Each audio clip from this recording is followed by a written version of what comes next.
Everyone. Hey everyone, Jim Coventry from Rotowire here with today's NFL news and notes from a fantasy football perspective. The storyline today we'll talk about is the Cardinals passing attack. The news that came out, so Kyler Murray and Marquise Brown both were on the practice field today, which was the first time they practiced together since training camp. Since the spring, I should say. So sorry about that. Anyway, let's get back to work here. Murray was dealing with COVID, out for a little while. They're also listing him as a wrist injury. Don't think that's anything to worry about. Obviously, back on the field. Marquise Brown had a hamstring injury. He had a legal situation going on. So kind of looks like things are working. But here's what I want to harp on for a minute. When we look at the offense right now, Cliff Kingsbury is actually trying to go back to the air raid during practice. Now, the air raid is when they run 4, even 5 receivers, but 4 receivers for sure. And they want to spread the field out and they want to go vertical. Now, the problems that Kingsbury's had, and there are many of them, play calling, play design, all those things have been problematic. But he's never had the personnel to be able to really run that. Really, you could make an argument he's never had 2 good receivers at the same time, certainly not 3 who are functioning and playing at a high level enough to be able to stress a defense. Well, if we look at it right now, Marquise Brown, blazing speed, can play inside or outside. And DeAndre Hopkins is practicing now. He'll be suspended for the first 6 games. We'll get to that in a minute. AJ Green, yes, he's aging, he's declining, but he still has a presence on the outside of the field. And then Rondale Moore's the wild card. They drafted him last year. Look, Rondale Moore was really good for the first couple games of the season. And then they stopped using him. They used him on some very, very basic plays. It was really frustrating how poorly they used him. And I know that a beat writer from the Cardinals I was listening to said the coaching staff was frustrated that they misused Moore. So again, he has an injury history. We understand that, but he's a very explosive playmaker. And so the configuration in practice the Cardinals are running, they're trying it with Marquise Brown and Rondale Moore in the slot, and then Hopkins and AJ Green on the outside. That's a pretty cool configuration. And certainly Zach Ertz could get in that mix as well. You can see how that works out because if they use him as a receiver, they certainly could do that. And they could go 5 wides using him. I think that'd be a great configuration. Now, that said, with the DeAndre Hopkins suspension, that they can't really use the air raid properly for 6 weeks. And we're not sure Rondale Moore is going to be a thing. Speculation. And AJ Green, another year of decline. So what I want you to understand is this. If things work well, if Rondale Moore clicks, if AJ Green is good enough, when they have Brown and Hopkins and Ertz, Kyler Murray could finish as the QB1. He's had long stretches where he's been in that neighborhood, but the last 2 years he got hurt. 2 years ago it was a shoulder. Last year was an ankle, both in the middle to latter part, like week 9, week 11 type things, and he never finished strong. So he wasn't winning his fantasy managers championships. But again, he seems to be running less. Last year, he definitely dialed that down, and that could be best to keep him healthy. So again, what I want you to be aware of is this, especially if you're drafting in a league where it's a larger league or it's a best ball league where you can try to play for the high score in a big field. Stacking the Cardinals may not be a crazy idea because, all right, Marquise Brown's going about wide receiver 22, pretty fair price for him. But we have the 6-game discount on DeAndre Hopkins, so he's going obviously well after that. You probably don't want to draft AJ Green. I don't think that's the way to go. But Rondale Moore is still a reasonable value. You could get him a little bit later in drafts. Zach Ertz is going as a 7th or 8th tight end off the board. So I think you could find a configuration of Cardinals if you want to stack them. And, of course, James Conner is in play. I don't think anybody's going to slow him down from seeing a workhorse 3-down role. He certainly won't be every down. No running back really does that, but I think he's in for a workhorse role. And I talk about this. People say James Conner and injury prone in the same sense, but understand this. He had 1 year he missed 6 games, and his other 4 years has been 2 or 3 missed games. To me, that's not injury prone. That's a running back in the NFL. You are going to miss some time. First couple of years, a lot of running backs stay healthy, and then they start missing time as it piles up. I know Derrick Henry went a lot of years without missing time, but really it's more the norm. You're going to miss a little bit of time here and there. So that doesn't bother me. Finally, with James Conner, and I point this out in other shows. When he was in Pittsburgh, typically they weren't spreading out enough to get teams in a dime defense. Whereas we know the Cardinals will at times put many receivers out light in the box. When James Conner's doing that at 233 pounds, he's the punisher. He's the one delivering the blows when there's less linebackers on the field, taking on some safety sometimes, or outside linebackers, but not more than middle linebacker thumpers who are often coming off the field in those alignments. And so that really benefits him. And the touchdowns he had last year. Look, the reason I hyped him last year was because it's been multiple years running that the Cardinals produce an inordinate number of red zone touches for their back. I remember when Kenyon Drake had a massive number and he didn't convert on a lot of them. I'm like, well, if Conner gets those same touches, again, at 233 pounds, he's cashing in. And that's exactly what he did. To me, it's been enough of a trend. This offense moves the ball. They get the ball to the red zone. Conner is going to continue to be a factor. Is he going to score 18 touchdowns again? I'm not saying that, but he should get you 10. I don't see an issue why that happens. I think we talked enough about the Cardinals here. Let's go on to some news and notes. Alvin Kamara. So Adam Schefter's reporting here at their Field Yates, both of ESPN. Kamara's legal case won't necessarily impact his availability this season. So we know the court case was already moved back to September 29th, but the talk is that his legal team will be able to bump that case even further, making it very unlikely, we don't guarantee anything here, that he won't get suspended this year. Now, could it happen? Certainly it can. But right now, the vibes seem to be Kamara's playing. So his ADP, again, this is per Fantasy Mojo, who I always use. I usually take the last 3 days to get the most recent and accurate ADP data. He uses high stakes leagues. It's fine. I don't mind as long as they're competitive leagues, but these are high stakes. So we know people are competitive there. So this works out. Now, Kamara is being drafted now inside the top 12 running backs. And I get that. He was a top 6 running back in prior years. That's where he's been. A little bit of a discount there. But here's what I want you to understand about Kamara. I do have some concerns. Last year, his efficiency numbers were not very good. At his age 26 season last year, he only ran for 3.7 yards per carry. Now, he played 12 games. He missed 5.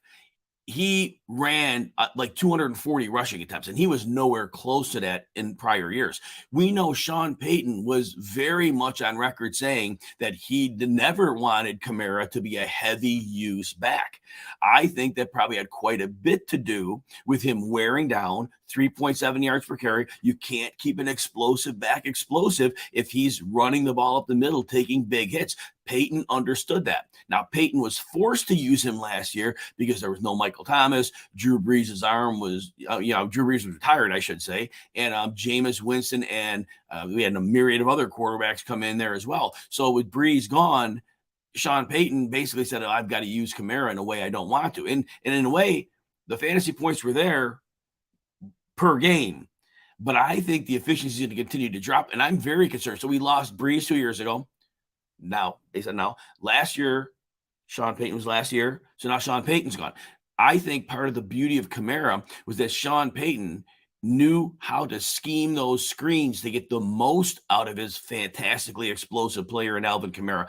I think with him gone, we never extrapolate the genius of a coach onto his assistant. Pete Carmichael was his offensive guy, and I don't think that necessarily translates because the great coaches, sure, you could know the system, but it's those switching the dials, the fine tuning. That's what's not there. And so, look, Alvin Kamara is a great player, but he's already getting to that age, and now if he's going to have more touches, I don't know that he holds up. So I think there's significant risk in taking Alvin Kamara. Certainly, we know he's talented. We're not questioning that for a second. All right, I think I said enough on him.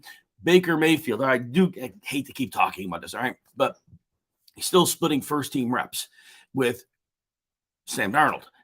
That's a problem. And the reason it's a problem is, look, a lot of people like myself, we're really in on DJ Moore. We really believe that Baker Mayfield is far better than what he's had. Am I saying Baker Mayfield's a great quarterback? No, but Baker Mayfield can get the ball to a player who runs on script plays. The biggest issue I had between Mayfield and Odell Beckham was right. Mayfield wasn't finding him when he was open. But the problem is that it's that Odell Beckham freelance a lot. Mayfield was not able to handle that. It just was not in his skill set. So I think that was the biggest problem. DJ Moore is very good at running plays on script. I see Ravens 420s there. Hollywood's going to be sick. Yeah, he's in a great situation here. They're going to use his speed very well. So anyway, here's my point about Baker Mayfield. Whoever the quarterback is, I assume it's Mayfield. But by not getting reps, they're not getting reps with the receivers. You can't build a rapport with a new offense if you're not on the field with them. So I think the organization, I don't care who they go with. I mean, they have to know what Darnold is at this point. But if you're not going to give the starter reps, good luck building that offense. So DJ Moore could get off to a slow start. McCaffrey is McCaffrey. You can get him the screens. You can get him in the running game. I don't think he's impacted at all. But yeah, I'm very concerned now.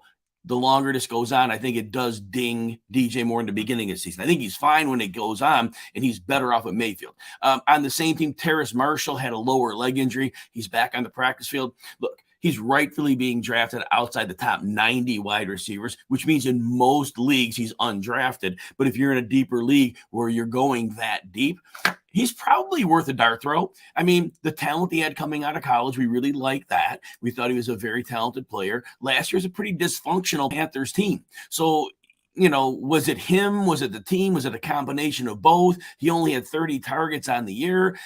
If Mayfield's in there, Marshall really is a lock for 3 receiver sets. I don't think Rashard Higgins is a threat there. I know he played at Mayfield. Robbie Anderson's coming off a horrible season. Marshall could work his way into a regular role. Is it going to be a high volume guy? No. But could he be a flex at some point? It's possible. Again, if you're in a really deep league, you can take a dart throw on him late. I think, again, he's going outside the top 90 receivers. So if there's only 70 receivers in your league being drafted, you keep him on the waiver wire. You watch what he does early, and you'll be ready to have him on speed dial in case you end up needing him.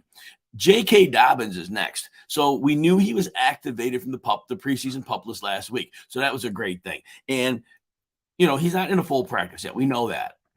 And yes, today he ran plays. There were no defenders on the field. So he was running plays, but again, he couldn't get hit, no defenders. So that was a step in the right direction. But John Harbaugh also said he felt that Dobbins is already ahead of where he was at last week. So it sounds like he's making progress toward the hopefulness of being ready week 1. Will he be ready week 1? Maybe. We don't know for sure. But his ADP is starting to reflect that. He's now going as running back 20. At this point, we know that he split carries with Gus Edwards. Now, we don't even know if Gus Edwards is going to be ready. From the way it's looking now, it's more likely Dobbins is ready than Edwards. If Edwards isn't ready, I think Dobbins has to get close to 20 carries out the gate. Remember, this is a team that had to throw last year because their defense was banged up. Their offensive line was hurt. All 3 running backs were on injured reserve. This is a team they drafted 2 tight ends. They brought in Mike Davis. They don't probably want him, but it's an insurance policy because if they ran 57% of the time league high the last time they were running the offense the way they wanted to.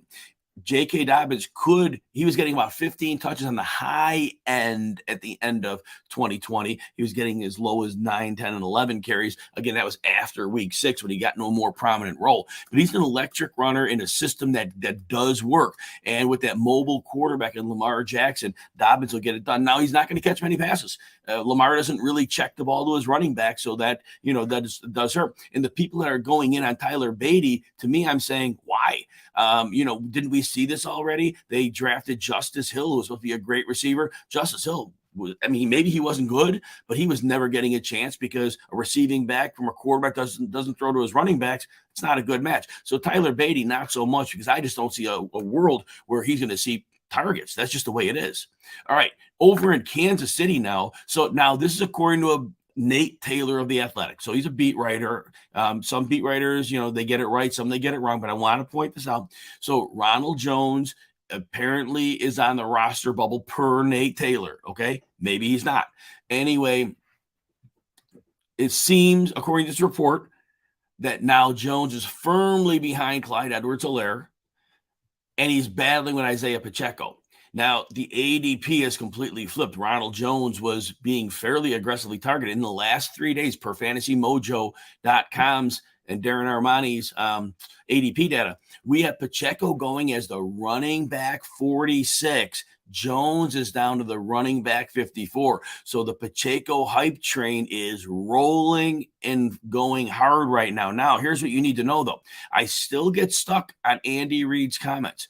People are just picking part of the quote. They're talking about how hard Pacheco runs, and that is a very good thing. But Reid also pointed out that he's like running it. I'm paraphrasing. He runs at one speed. You can't do that at the NFL. You got to vary it up.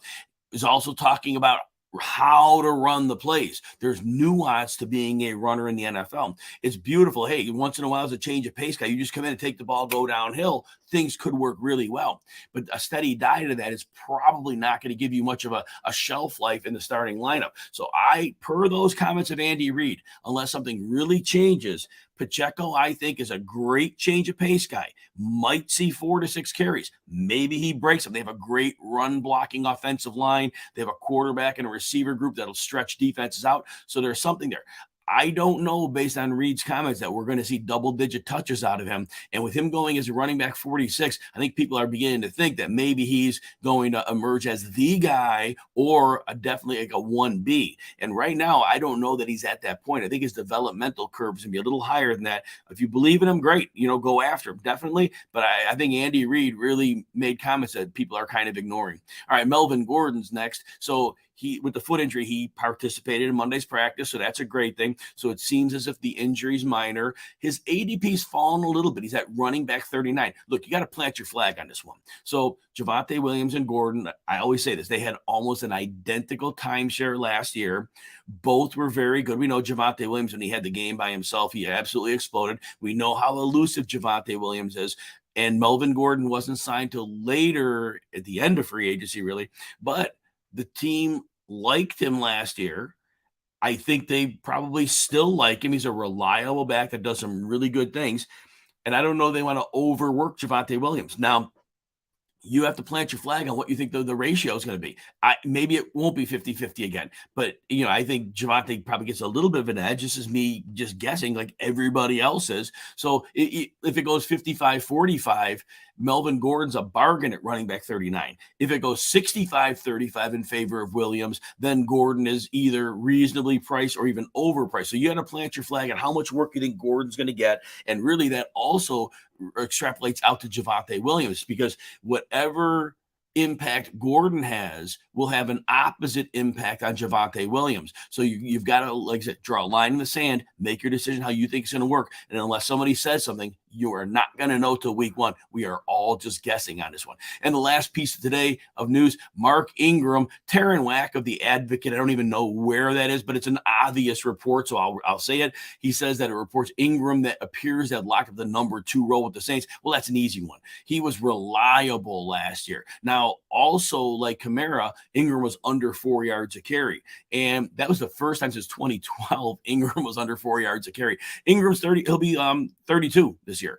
And look, he might get 6 to 10 carries a game because, I know Kamara got the heavy workload last year. I think Ingram if I remember, it was an in-season acquisition. And that's going to be something because he was with the Texans early in the season. So he did switch teams early partway into the season. I think they know they can't overwork Kamara. I think they saw that last year when he broke down a bit. So Ingram's going to have a role. But I don't know, as another year on the gas tank, I don't know that he gets more than 3.4 yards a carry. He did have a couple of receptions, one for a long way, padded his numbers really well, but I don't think he's much of a threat in the receiving game with Jameis Winston. So look, I think if you need him as a running back 6 to 10 carries, 30 to 40 yards, maybe that's probably near the ceiling. Could get an occasional rushing score. But, I think the Saints offense, I don't know that I'm aggressive on them because I really don't know how good they're going to be. The offensive line is in transition a bit. Jameis, again, he was up and down. His numbers look decent, but it really was up and down. We don't know what Michael Thomas is at right now in terms of how good he'll be and how he'll mesh with Winston. He was Drew Brees' they were like perfect connection. Not sure that's there. The Chris Olave gets hurt by Kamara and potentially Thomas being back because now they're going to be likely the lead guys in the offense. All right. Everybody, thank you for your time. I appreciate you hanging with me here. Have a great rest of your day, and we'll be back soon with another training camp notes video.